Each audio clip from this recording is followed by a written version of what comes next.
Penyakit varikokel bikin susah punya anak. Kira-kira bisa disembuhkan atau tidak? Bagaimana penanganannya? Bersama saya, Dr. Jeffrey Albarri-Tribowo, spesialis andrologi, ahli reproduksi pria pertama di Banjarmasin, Kalimantan Selatan. Dan bersama saya ada... Saya Yudis. Ya. Kebetulan di sini sebagai residen ilmu kesehatan anak. Oke. Bersama dengan Dr. Jeffrey. Iya, Dr. Yudis ini menarik. Kemarin itu sempat komen di YouTube saya ya. Nah, dan ternyata yang jawabin tuh banyak tuh ya. Ini saya bacain nih komennya ya. Ntar saya buka dulu. Nah, ini ya. Jadi di akun saya ada tentang pembahasan tentang varikokel ya. Nah, ada Yudis JP komen ya. Jadi katanya gini, akhirnya dibahas ini. Keren dan komprehensif pembahasan Anda. Kebetulan penyintas, kayaknya bisa disebut demikian, varikokel bilateral grade 3. Tanpa ada kelihatan cacingnya, dan riwayat kualitas sperma jelek sekali. Setelah operasi dan berusaha, akhirnya ada 2 malaikat kecil, thanks God, sukses selalu Dok Jeff. Yang balas ada 10 orang tuh, penasaran ya dia, gimana pengalaman operasi segala macam. Akhirnya saya kepikir, kenapa nggak saya hadirkan aja untuk memberikan edukasi dan pemahaman tentang penyakit varikokel, apa saja penanganannya, tetapi dari sudut pandang penyintasnya langsung, gitu ya. Siap. Oke, boleh diceritakan nggak, Mas Yudis ini pertama menikah itu tahun berapa?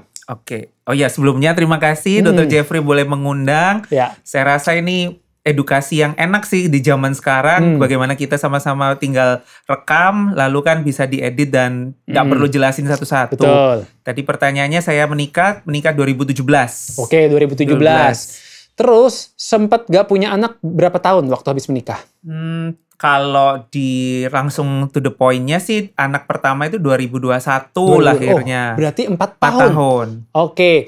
Nah, selama 4 tahun sebelum punya anak itu padahal udah rutin berhubungan seksual? Sudah. Tanpa menggunakan pengaman dan lain-lain. Tinggal satu rumah ya? Tinggal satu rumah. Ya. Jadi ini sebetulnya kita harus waspada ya. Kalau kita udah tinggal satu rumah dengan istri, rutin hubungan seksual seminggu 2-3 kali tanpa pengaman, kok belum hamil-hamil? Itu pertimbangkan untuk screening. Apalagi kalau udah 1 tahun. Ya. Nah, waktu itu Mas Yudis sempat ada kepikiran nggak, kok belum hamil-hamil atau gimana? Boleh diceritakan nggak? Waktu itu sih istilahnya ya seperti yang kebetulan istri juga dokter, jadi kan kita sama-sama langsung 1 tahun pertama tidak ada tanda-tanda hamil, langsung kita mikir berobat. Istri yang kebetulan waktu itu ke dokter kandungan. Habis itu akhirnya disarankan juga untuk saya waktu itu kapan-kapan periksa sperma. Tapi seiring berjalannya waktu karena mencoba untuk daftar spesialis juga. Lalu pada akhirnya ketika 1 tahun setelah itu saya daftar nih. Pertama kali waktu itu di Bali. Ada teman saya yang juga operasi. Habis itu saya langsung kepikir kayaknya saya langsung periksa deh sesuai saran dari SPOG.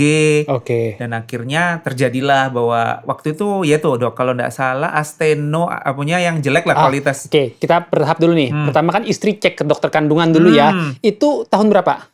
2018 kan kayaknya samaan. Berarti sempat 1 tahun ya nunggu ya. Jadi waktu tahun 2018 setelah 1 tahun menikah, istri cek ke dokter kandungan. Terus Mas disuruh cek sperma juga waktu itu ya. Iya. Oke, hasilnya waktu itu astenozoospermia. Kalau nggak salah inget gitu sih Dok, kayaknya jelek. Jadi untuk sebagai konteks ya, astenozoospermia itu adalah kelainan sperma di mana pergerakannya terhambat. Jadi normalnya sperma itu harus bisa bergerak cepat, lebih dari 30% yang gerak cepat. Nah, kalau asteno itu di bawah 30%. Jadi sperma ya kalau banyak, tapi ternyata dia mati semua, itu sulit untuk menghamili. Ya, nah itu jadi memang bisa pertimbangannya ada gangguan artinya. Kalau istri waktu itu normal atau ada gangguan? Normal, sampai HSG juga. Ya, HSG itu kan pemeriksaan saluran rahimnya ya. Artinya kan istrinya clear, nggak ada sumbatan dan lain-lain ya. Nah, waktu kamu tahu kena astenozoospermia, terus gimana lagi kelanjutannya? Habis itu langsung cek ke androlog, waktu itu di Bali, di Denpasar. Habis itu waktu beliau periksa, kayaknya ini dicurigai varikokel karena kayak ada cacing-cacing tapi perabaan, nggak kerasa apa-apa. Habis itu ya ditanya pernah nyeri, saya bilang ya jarang-jarang, bisa nggak rutin, bisa lupa gitu loh. Habis itu ya dilanjutkan USG, ternyata ya itu bilateral, kiri kanan. Derajat berapa tulisannya? Derajat, seingat saya kok 3 atau 4, pokoknya 3 atau 4. Di atas 2. Oke, ini kita pelan-pelan ya supaya memberikan konteks juga buat penonton ya. Jadi memang ya varikokel tuh biasanya kerasa tuh dari tangan ya. Tapi itu biasanya kalau udah yang derajat besar tuh, 2 ke atas, 2 tuh kerasa di tangan. Kalau 3 tuh kelihatan tuh. Jadi di buah zakar tuh kayak ada cacing yang menggembul gitu. Itu varikokel tuh gampangnya adalah kayak varises buah zakar. Jadi kan orang biasanya varises di kaki. Nah ini di buah zakarnya. Nah banyak orang yang nanya tuh Mas Yudis ya, apa yang penyebab varikokel? Jadi penyebabnya pertama itu faktor genetik keturunan. Ada nggak di keluarga yang mungkin ada varises atau mungkin riwayat susah punya anak? Atau yang paling sering tuh kadang ada gangguan kayak ambeien di keluarga. Karena itu varises juga sebetulnya di pantat. Mungkin yang ambeien, mungkin. Tapi saya waktu itu nggak nanya sih. Tapi punya anak, sulit punya anak kebetulan enggak keluarga. Ya. Cuma ya varises kayaknya agak jauh, keluarga jauh. Bukan yang keluarga papa mama bukan. Itu sih seingat saya. Jadi gitu. Untuk genetik belum jelas. Nah kadang juga diperparah itu kalau kita itu ya sering ngangkat beban berat. Misalnya kita sering nge-gym, aktif beban berat gitu ya. Atau mengejan BAB keras gitu ya. Ada nggak mungkin Mas Yudis yang sering ngangkat beban berat dan lain-lain sebelumnya? Galon mungkin ya. Tapi kan nggak sering ya. Ya nggak sering. Relatif. Berarti gitu. Faktor risiko itu sebetulnya nggak ada ya. Terlalu jadi, ada. Memang belum jelas penyebabnya varikokel tuh. Intinya adalah ada gangguan pembuluh darah. Uniknya ternyata pada Mas Yudis ini kiri dan kanan ya, bilateral. Biasanya orang tuh sebelah kiri aja. Karena kiri itu pembuluh darah venanya itu dia nggak langsung ke pembuluh darah besar, tapi dia ke cabangnya dulu. Nah, kadang kalau di kanan tuh emang relatif jarang, tetapi ada tuh. Ya, jadi waktu itu didiagnosis varikokel bilateral grade 3-4 itu udah paling mentok itu. Udah paling mentok. Iya. Nah, setelah tahu itu ada varikokel bilateral grade 3, grade 4, apakah waktu itu disuruh minum obat dulu sambil evaluasi sperma atau disuruh operasi langsung? Langsung disuruh operasi. Jadi tanpa babi bu, androlognya itu bilang kamu ke urologi aja langsung karena mungkin ya tadi yang dokter Jeffrey sampaikan sudah derajat mentok gitu. Jadi istilahnya langsung nggak pakai babi bu, nggak pakai obat, nggak pakai apa, langsung kayaknya ini operasi. Gitu. Tapi ya istilahnya operasi itu kan menurut beberapa sumber yang waktu itu saya konsuli operasi lumayan. Betul. Jadi saya 3 atau 4 urolog yang saya kunjungi ya bersama dengan istri. Maksudnya istri juga mikir gimana apakah harus operasi, dan semua waktu itu sepakat spesialis urologinya itu bilang harus operasi. Jadi 3-4 dokter urologi nyarankan operasi ya? Nyarankan operasi, nggak ada yang nyarankan obat, nggak ada. Nah tapi kita tarik dulu ya. Kamu ada ngerasa nyeri nggak di buah zakar? Kalau buah zakarnya saya coba inget-inget dulu itu kayaknya ada tapi jarang. Lebih ke dekat daerah permisi, kayak daerah anus itu sih yang sakit. Berarti dari buah zakar ke anus tuh ya, ada daerah regios itu ya, di bawahnya buah zakar. Itu. Sakitnya tuh kayak gimana ngerasainnya? Kalau saya bahasakan itu seperti tumpul. Kalau kayak kita duduk lama, duduk di sepeda, misalkan agak lama dan kayak ada kesemutan baal sedikit, tapi cenderung nyeri, ada nyerinya. Menurut seingat saya kayak gitu. Jadi kayak baal kurang nyaman gitu ya. Itu munculnya kalau apa?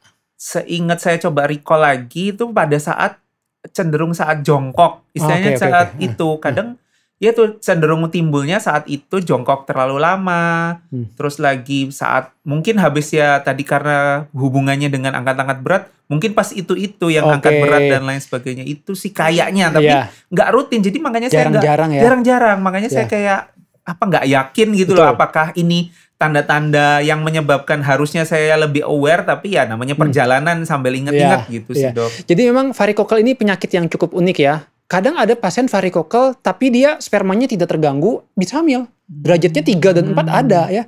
Nah yang namanya kesuburan kan dipengaruhi oleh berbagai faktor ya. Misalnya pada orang-orang tersebut ada penyakit varikokel, juga faktor genetiknya dia tidak yang begitu tangguh atau kuat sehingga dia rentan gangguan kesuburan. Nah, ada juga orang yang dia mungkin secara genetik lebih bagus tuh ya. Jadi dia ada varikokel masih aman-aman saja. Nah, beda-beda. Terkait nyeri juga memang unik, Mas ya. Ada pasien saya juga yang dia nggak ada nyeri sama sekali, derajat 3, derajat 4. Jadi memang gejala nyeri varikokel tuh khas. Nyerinya tuh kayak pegel atau kemeng. Dan dia itu bisa menjalar. Ya, cuman memang agak jarang ke daerah anus, biasanya itu ke arah lipatan paha. Dan khasnya lagi dia muncul kalau aktivitas berat, hilang kalau tiduran, istirahat. Tapi nggak inget yang waktu tiduran ya. Justru pas ya cenderung pas duduk. Ya habis itu ya memang waktu itu kebanyakan di lantai, jadi nggak kepikiran untuk kayak berbaring gitu sih, sehingga saya nggak punya ingatan untuk apakah hilang dengan berbaring atau tidurnya gitu sih dok. Kayaknya. Nah itu, jadi kadang beberapa orang dia ada yang ngerasa lebih enak nih tiduran karena nggak melawan gravitasi ya. Nah tadi nyerinya itu ya. Terus sekarang waktu disuruh operasi sempet takut? Jelas. Operasi. Iya, banyak orang pasien saya juga khawatir operasi itu. Akhirnya apa yang bikin Mas Yudis, oke saya mau lanjut operasi? Karena ya istilahnya ya karena sudah 3-4 dokter urologi dan kebetulan salah satunya profesor waktu itu di Surabaya. Jadi ya saya sama istri ya sudah kita istilahnya mencoba gitu loh, karena kan nggak apa ya dijelaskan juga waktu itu salah satunya oleh dokter urologinya ya seperti yang tadi sempat dokter Jeffrey sampaikan bahwa gara-gara kayak varises, nah itu menyebabkan suhunya di dalam di daerah buat kantong zakarnya itu kan meningkat suhunya, sehingga itu yang membuat kesuburan terganggu dan lain sebagainya. Makanya ya itu yang akhirnya menyebabkan untuk mencoba deh daripada udah 1 tahun, 1 tahun menjelang mau 2 tahun perkawinan, itu sih yang bikin akhirnya udah deh operasi. Berarti poin utamanya karena ingin punya anak banget ya, karena pengen banget gitu ya. Ya, namanya usaha. Betul. Tapi yang Mas Yudi sebutkan betul ya, jadi varikokel itu salah satu merusak buah zakar dan organ reproduksi. Dia meningkatkan temperatur suhu panas. Buah zakar kita pria itu perlu suhunya dingin. Ya, jadi kalau semakin panas itu semakin bikin pembentukan spermanya terganggu, ya. Nah itu yang dikhawatirkan dari varikokel. Sama varikokel itu dalam jangka panjang bisa bikin buah zakar semakin kecil. Nah itu kalau semakin kecil kadang spermanya terhambat, bahkan bikin hormon testosteron jadi lebih cepat menurun. Akhirnya pria tersebut mungkin bisa terjadi kekurangan hormon testosteron di usia yang lebih awal, 35, 36. Nah itu yang kita khawatirkan dari varikokel memang ya. Nah waktu operasi akhirnya bagaimana prosesnya waktu itu ya? Boleh diceritakan nggak? Udah konsultasi nih. Nah itu terus gimana? Akhirnya operasi karena kita nyari yang kasus, istilahnya dokter urologi yang sering menangani tanpa mendiskreditkan dokter bedah yang lain. Tapi dalam artian waktu itu karena kami taunya juga urologi waktu itu, jadi kan ke beliau-beliaunya. Habis itu ya yang sering menangani kasus, makanya kami ke yang saya istilahnya sering menangani kasus varikokel. Habis itu ya pada saat itu mungkin itu ya dok kayak secara ringkas untuk operasinya ya, karena sih ya waktu itu saya selain dibius belakang, dibius total, jadi kayak nggak inget. Oh, jadi nggak sadar? Nggak sadar. Oh, oke. Karena kan ada pendekatan bius tuh ada yang total artinya nggak sadar penuh, ada yang dia spinal tuh yang di belakang ditusuk dia masih bangun ya, cuma bawahnya. Kamu? Dua-dua. Jadi kayak spinal habis itu ditidurkan. Kenapa katanya? Gak tau juga sih, saya lupa waktu itu istilahnya. Habis itu ya bangun-bangun sudah selesai gitu sih. Oke. Jadi habis operasi itu kamu berapa lama pemulihan di rumah sakit? Terus apakah ada nyeri dan lain-lainnya? Pemulihan kayaknya seingat saya 2-3 hari aja. Waktu itu nggak pakai yang mikroskop, kayaknya nggak yang bedah minimal. Cukup ya sesuai dengan biasanya, bukan yang teknologi bagaimana. Karena waktu itu kami pertimbangan kami waktu itu pada zaman itu sekitar 2019 itu pertimbangan dokternya, bukan pertimbangan alatnya. Tapi sekarang saya yakin banyak teknologi sudah mulai lebih maju dan lain sebagainya, banyak opsi, mungkin bisa didiskusikan dengan dokter bedah terkait, itu sangat-sangat membantu. Tapi waktu itu biasa tanpa yang bedah minimal. Habis itu 2-3 hari setelah itu pulang. Habis itu dari dokter urologinya kayaknya 1 minggu setelah operasi atau 1-2 minggu seingat saya, nanti dikoreksi ya dok, untuk lebih ke cek sperma lagi. Oke. Dan hasilnya masih sama sih. Masih asteno. Masih, jadi kayak sempat agak sedikit down. Waduh kok sudah operasi kok masih. Tapi waktu itu dokter operatornya bilang nanti deh tunggu sambil dilihat, kayak mungkin 6 bulan, mungkin setahun cek. Habis itu ya sudah saya memasuki dunia residen. Oke. Nah, kita tarik mundur dikit ya. Waktu operasi kamu dua-duanya kiri dan kanan atau sebelah aja? Langsung dua-dua. Ada bekas operasinya juga? Ada. Kiri kanan gitu ya? Kiri kanan. Oke. Nah, waktu 2 hari pertama penyembuhan pasca operasi itu nyeri nggak? Nyerinya standar sih, bukan yang nyeri banget gitu, nggak sih? Enggak ya? Enggak. Sangat-sangat bisa lah ditoleransi kalau kita biasanya kerja berat atau kerja apapun, saya rasa bisa sih. Setelah operasi bisa aktivitas seperti biasa atau perlu pemulihan dulu waktu itu? Kayaknya pemulihan sih, karena kan disarankan tidak angkat berat dan lain sebagainya. Standar betul. Standar seperti operasi istilahnya di daerah bawah pada umumnya, maksudnya daerah perut bawah pada umumnya, jangan angkat berat, jangan aktivitas yang mengejan, Ya. tadi yang seperti Betul, Dr. betul. Jeffrey sampaikan bagaimana harus dijaga makannya, cukup serat dan lain sebagainya. Oke. Mungkin itu sih Dok, kayaknya nggak yang khusus banget sampai kita kayak diistimewakan. Iya, tidur terus enggak juga sih, ya. Dok, Jadi aman. aktivitas ringan masih bisa ya untuk operasi ya. Jadi nyeri juga enggak ada yang parah banget gitu, enggak ya. Itu. Nah, ini menjawab pertanyaan Mas Yudis ya. Kok saya beberapa minggu, 2 minggu setelah cek sperma masih asteno ya? Jawabannya pertama, pembentukan sperma itu perlu waktu 2,5 bulan, 72 hari. 72 Jadi waktu 2 minggu pasca operasi itu mungkin masih sperma yang sisa kemarin tuh. Ada ya. pengaruh dari radikal bebas meningkat dari varikokel sehingga hasilnya sama ya. Tapi nggak apa-apa, memang dicek. Kemudian nanti biasanya akan dicek pengulangan 3 bulan kemudian. Nah, untuk dicek varikokel ya. Jadi itu kemungkinan penyebab pertama kenapa habis varikokel tidak ada perbaikan. Belum waktunya ya, masih perlu siklus perbaikan. Yang kedua, bisa disebabkan ada faktor penyakit lain. Misalnya, Mas Yudis ini ternyata varikokel, tapi buah zakarnya kecil gitu ya, udah kecil duluan. Nah, itu gangguannya udah berat tuh. Akhirnya kadang pembentukan spermanya tidak optimal meskipun habis operasi. Atau ternyata dia orangnya habis operasi masih suka ngerokok, pola hidupnya nggak sehat. Nah, itu juga akan bikin tidak bagus. Sama satu lagi paling tips ya, yang paling penting itu adalah kalau habis operasi tidak ada perbaikan, jangan lupa untuk evaluasi USG ulang sama cek hormon. Nah, itu yang paling penting ya. Jadi kadang pada pria-pria tuh ada gangguan hormon testosteron, namanya FSH, itu sering membentuk spermanya belum optimal. Itu harus diperbaiki tuh ya. Nah, jadi sangat penting untuk dievaluasi. Habis itu gimana ceritanya nih? Udah, masih asteno nih. Akhirnya ngambil pendidikan ya. Iya. Nah, terus gimana ceritanya? Ya sudah sih berusaha dan kayaknya waktu itu sambil browsing kayak ya bagaimana mengurangi radikal bebas, mungkin vitamin E, zinc, tapi waktu itu dengan pengetahuan seala kadarnya. Waktu itu kayaknya Dr. Jeffrey baru mau sekolah juga kan, 2019 2020. Iya, baru berangkat. Biasanya belum tahu waktu Iya. itu, ya sudah berjalan. Ya syukurnya 2021 waktu itu di Banjar kebetulan, istri kebetulan kok nggak mens dan lain sebagainya, itu sih. Jadi istilahnya dapatnya justru di Banjarmasin. Oke, jadi gitu. itu hampir 2 tahun pasca operasi. Pasca operasi ya waktunya ya. Waktu itu sempat ada rasa frustasi atau apa nggak? Karena 2 tahun kan waktu yang lama pasca operasi, kayak aduh kok belum hamil-hamil udah operasi. Sempat nggak ngerasa kayak? Pastinya sih Dok, tapi karena pendidikan jadi kayak nggak terlalu ketutupan, tanda kutip ketutupan. Tapi nggak yang, tapi ya sempet, apalagi istri sudah dicek semua, cenderung aman gitu loh kan. Ya sebagai seorang suami kadang kan pasti merasa aduh gimana ya kalau sampai nggak punya bla bla bla. Kita kan udah pas salah satu tujuan nikah kan pasti pengen punya setidaknya hamil lah gitu. Ini nggak pernah gitu. Jadi kayak sempet juga aduh ternyata gara-gara saya gitu sih kasarannya. Tapi ya namanya kita berusaha, kita coba gitu sih kalau yang saya alami sejauh ini kayaknya. Jadi kalau waktu habis operasi karena sibuk pendidikan belum sempat cek sperma ulang. Nggak sempat. Iya. Jadi mungkin tips aja ya kalau teman-teman yang habis operasi, jangan lupa cek sperma sih saya sarankan 3 bulan pasca operasi ya, sambil dicek spermanya ada perbaikan atau enggak. Kalau belum ada perbaikan biasanya akan dipertimbangkan terapi hormon dan lain-lain. Sambil dievaluasi spermanya apakah sudah cukup baik atau enggak. Kadang kalau ternyata gangguannya ringan, boleh dipertimbangkan kehamilan berbantu seperti inseminasi namanya Mas ya. Tapi kalau ternyata kok jadi jelek spermanya, itu harus ke arah bayi tabung.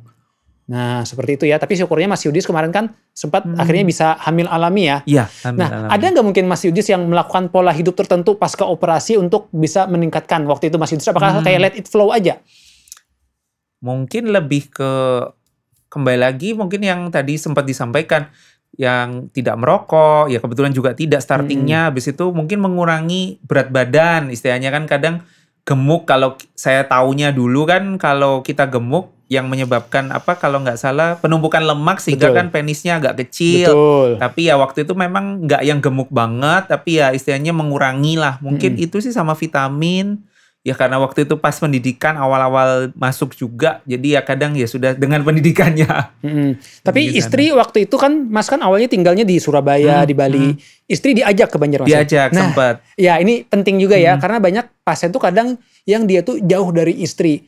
Kalau jauh dari istri, hubungan jarang nih, anggap dari 2 bulan cuma bisa seminggu 2 minggu ketemu istri, itu pun nggak bisa ke masa subur. Mau spermanya normal juga akan sulit menghamili. Makanya sih saya anjurkan kalau pasangan ya ingin program hamilnya optimal, itu harus dipertimbangkan satu tempat tinggal. Hubungan rutin tuh 2-3 kali seminggu. Nah itu penting banget gitu ya.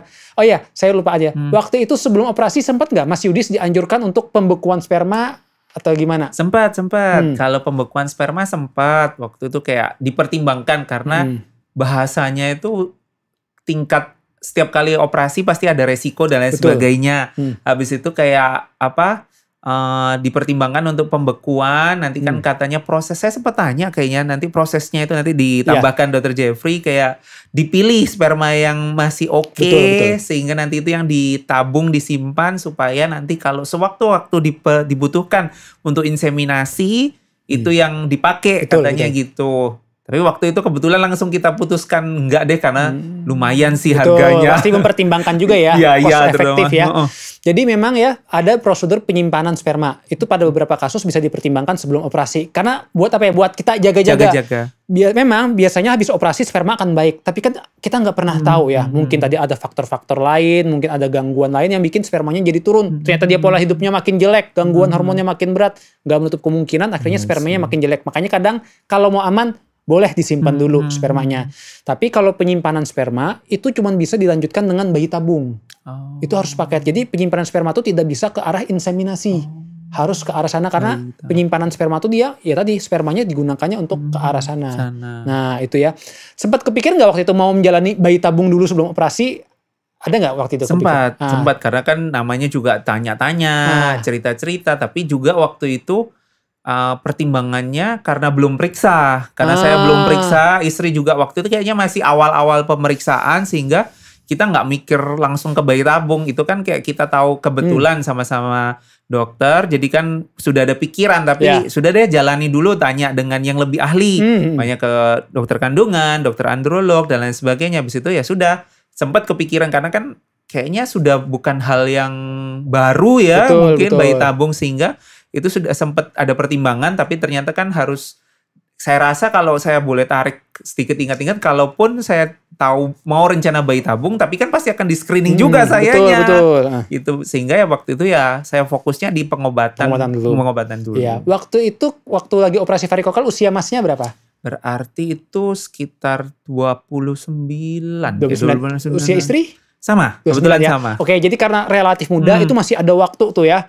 Kita harus hati-hati tuh kalau laki-laki tuh udah di atas 40, wanita tuh di atas 35.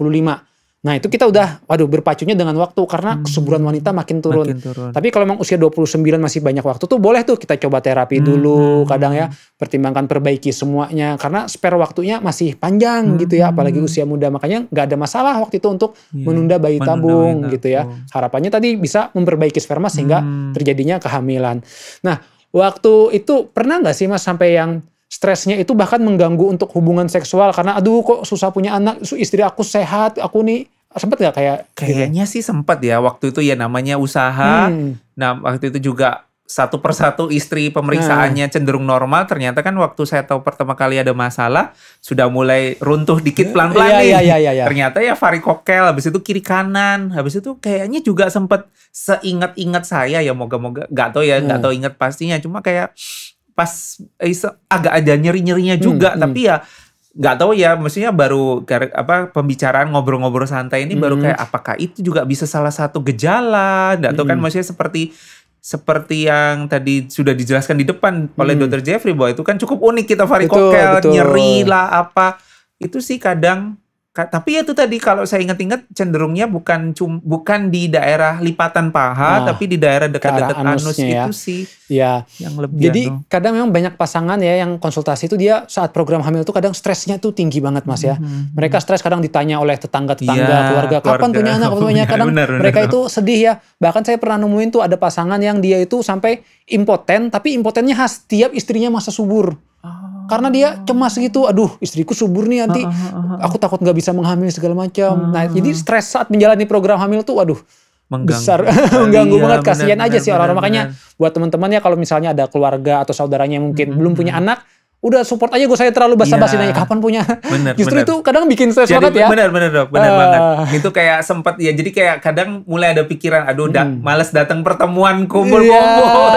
Jadi kadang ya bukan kami nggak mau datang, tapi kayak ya mungkin basa-basi, tapi kan kadang kami juga aduh kita juga sedang usaha nih gitu. Kan ya nggak mungkin kita cerita ke orang-orang, saya lagi nyoba nih apa. Itu sih yang saya coba untuk inget-inget, dan saya juga berlakukan kepada orang-orang, teman-teman yang istilahnya kadang teman-teman di lingkungan dimanapun itu kayak ya kadang mau nanya tapi ya itu sensitif. Saya pernah di posisi itu, nggak punya, belum istilahnya nggak hamil istri, sehingga ya saya juga yang penting kalau ada teman-teman yang mau nanya, oke lah saya bisa cerita panjang. Tapi ya kebetulan karena di Banjarmasin pas ada dokter androlog, wah ini kayaknya pas juga. Dan dokter Jeffrey ngajakin, terima kasih sekali lagi. Makanya itu karena penting banget untuk kita bisa memberikan edukasi dan pemahaman ya. Jadi yang namanya operasi bukan berarti yang sesuatu yang menyeramkan dan lain-lain. Itu kan salah satu kita usaha juga ya untuk program hamil. Sekarang anaknya udah berapa? Dua.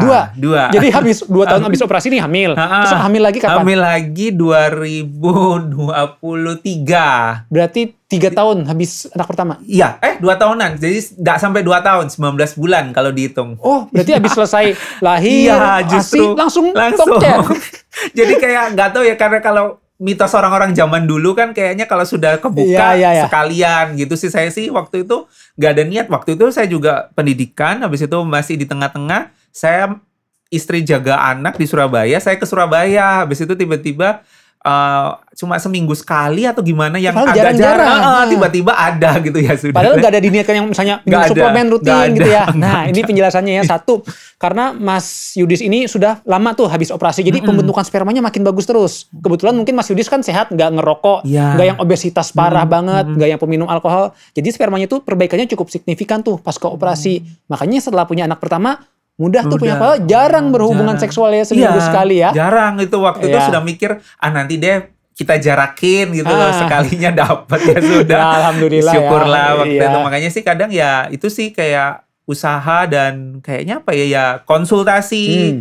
Mungkin kalau dibandingkan teman-teman atau siapapun, mungkin privilege atau keuntungan kami berdua dokter, sehingga tapi ya tidak menutup kemungkinan untuk kita edukasi karena sudah. Kalau izin permisi, kalau di Banjarmasin ini kan jarang atau nggak ada, baru ada dokter Jeffrey, sehingga saya rasa perlu banget untuk teman-teman atau siapapun yang 1 tahun ya dok ya, kayaknya kriteria. Saya dulu sempat agak traumatik banget, selain di istilahnya tarik ke belakang lagi, itu oh iya kamu infertil ya. Kalau kita bilang kriteria diagnosis kan 1 tahun pertama tidak pernah hamil, masuk infertil sekunder ya, saya lupa. Primer. Jadi kayak istilahnya kayak gitu kan dok. Jadi kayak aduh infertil itu kan kayak wah gitu. Iya. Itu istilahnya, tapi ya namanya juga usaha, dan waktu itu ya sudah ternyata kan ada kriteria diagnosis yang istilahnya kita nggak bisa kita bantah gitu loh. Kita sama-sama tahu bahwa kriteria diagnosis begini-begini. Ya itu sih jadi kayak aduh nggak subur, terus ya itu, tetapi namanya usaha, balik lagi ya sambil dijalani itu sih. Jadi tapi saya salut sih sama Mas Yudis ya. Kadang banyak laki-laki tuh yang enggan dan malu untuk memeriksa ya, karena dia gengsi segala macam, takut ketahuan. Jadi memang pemeriksaan kesuburan tuh banyak yang wanitanya aja dicek ya. Jadi makanya saran saya untuk teman-teman semua, kalau program hamil, laki-laki tuh wajib dicek. Wajib pemeriksaan sperma sama buah zakarnya tuh harus dicek. Gak bisa cuma cek sperma aja tapi buah zakarnya nggak dicek. Karena tadi kita nggak tahu buah zakarnya ternyata ada varikokel atau ada kelainan lain. Nah itu kan harus diperbaiki gitu ya. Makanya sangat penting untuk pemeriksaannya tadi. Nah terakhir nih ya, tips-tips nih mungkin untuk orang-orang yang sedang program hamil ada varikokel. Kalau dari Mas Yudi seperti apa? Nanti saya akan nambahkan nih. Siap. Pengalaman aja. Pengalaman ya. Mungkin sih ya konsul setidaknya, mumpung kalau bukan, sekali lagi bukan yang promosi bagaimana, tapi saya rasa ya karena waktu pertama kali saya dulu waktu itu di Denpasar, itu istilahnya dokter androlog yang bilang diperiksa seperti yang tadi dokter Jeffrey sampaikan, harus diperiksa, bukan cuma cek sperma, tapi diperiksa waktu itu memang karena reproduksi pria, dicek daerah-daerah sana, di daerah buah zakarnya, nah itu ada benjolan dan itu teraba, soalnya saya tidak terlihat, saya ingat banget nggak kelihatan kan. Kalau kita bayangkan varises yang kayak di kaki kan gede-gede, cacing. Nah ini kan istilahnya saya bayangin secara butanya itu yang di kaki pindah ke daerah buah zakar, tapi itu nggak kelihatan, sehingga baru diraba, baru ini kok kayaknya varikokel, ya udah dipastikan tahapan ke USG, habis USG khusus kantong buah zakar, habis itu baru nanti dari sana ketahuan, dan itu pasti kolaborasi sih kayaknya, ya memang nggak gampang. Saya juga kebetulan kami sama-sama dokter mungkin dan orang tua saling support, istilahnya orang tua dan mertua waktu itu kayak ya sudah namanya coba gitu loh ya. Memang kadang kita nggak bisa, mungkin kultur ketimuran ya dok. Betul. Ya, dalam artian orang tua terlibat, mertua terlibat, tapi ya karena yang jalani kita sebagai yang menikah ya saya rasa sih harus konsul. Terus lagi mungkin yang tadi dokter sudah sampaikan juga gaya hidup ya. Betul. Dok ya, itu yang syukur membantu dan kayaknya sih seingat saya setelah saya cek, nggak pernah cek itu nggak cek lagi gitu loh, karena ya sudah dikasih satu ya syukur, sudah kedua apalagi gitu. Jadi kayak istilahnya nggak mikir lagi cek gitu loh, karena ya karena kan waktu itu goalnya istilahnya cuma untuk istilahnya punya keturunan, punya anak gitu sih kayaknya. Selain itu sama ya memang nggak gampang sekali lagi untuk periksa, kayak mau periksa itu akhirnya istri saya sih syukurnya support juga, mau nemeni setiap saya cek sperma dan lain sebagainya. Itu saya ingat banget kok untuk istri saya menemani, sehingga ya semuanya kita jalani bareng-bareng. Karena saya rasa sih nggak bisa kita jalan kayak masing-masing atau jalan satu-satu. Mungkin ada ketimuran dan saya sempat di posisi yang kayak waktu itu belum periksa, kayak kayaknya nggak mungkin deh ya. Mungkin tadi yang dokter Jeffrey sampaikan juga egonya kita sebagai cowok gitu loh, kayaknya nggak mungkin cewek dulu, tapi ternyata ya bener ya harus dua-dua diperiksa. Ternyata ya kebetulan sayanya yang kena istilahnya seperti itu. Mungkin itu sih dok. Nanti ditambahkan lagi. Nambahin dikit nih ya dari Mas Yudhistira. Jadi memang betul varikokel tuh banyak pria tuh nggak bisa menyadari ada benjolan di daerah buah zakarnya. Karena beda kalau ada benjolan di tangan kelihatan, varises di kaki kelihatan gitu ya, atau varises di pantat misalnya ambeien kerasa tuh ya. Varikokel tuh kadang nggak kerasa ya. Nah itu kadang harus diperiksa dulu baru kerasa gitu ya. Sama betul tadi kata Mas Yudhistira bilang ya, pola hidup itu sangat penting dan pentingnya support dari istri. Jadi ya kita laki-laki itu kan kadang makan nggak teratur, obat kadang malas-malas minum, operasi kadang mikir-mikir. Nah makanya saya sangat menganjurkan kalau program hamil itu nggak bisa cuman melangkah sendirian. Saat istri periksa, suami harus ikut. Saat suami periksa, istri harus ikut. Kedua-duanya, karena kedua-duanya itu akan sangat membantu supaya perbaikan terapinya lebih optimal. Pola hidup sehat, nanti makanannya dipilihkan istri ya. Kita kan laki-lakinya makannya banyak junk food kadang ya. Apa yang ada di warung. Apa yang cepat. Nah itu ya. Jadi pasti perbaiki pola hidup, terus juga pertimbangkan terapi sesuai kebutuhan, operasi juga kalau memang ada kelainan, sama pertimbangkan kehamilan berbantu kalau 3 tadi belum ada perbaikan. Mas Yudhis, ada yang mau ditanyakan nggak terkait varikokel ini sebelum kita tutup? Izin 2 dok. Oke, silakan. Yang pertama mungkin soal bisa nggak sih dok berulang? Misalnya kan kita udah operasi, ya kadang waktu itu sih kayaknya agak karena di buah sakar di dalam USG, saya lupa sih, kayaknya tersimpan di Surabaya hasil USG saya lupa, tapi apakah itu bisa relapse kasarannya? Terus yang kedua, apakah faktor resikonya apakah mirip seperti kalau kita ambeien kan duduk lama?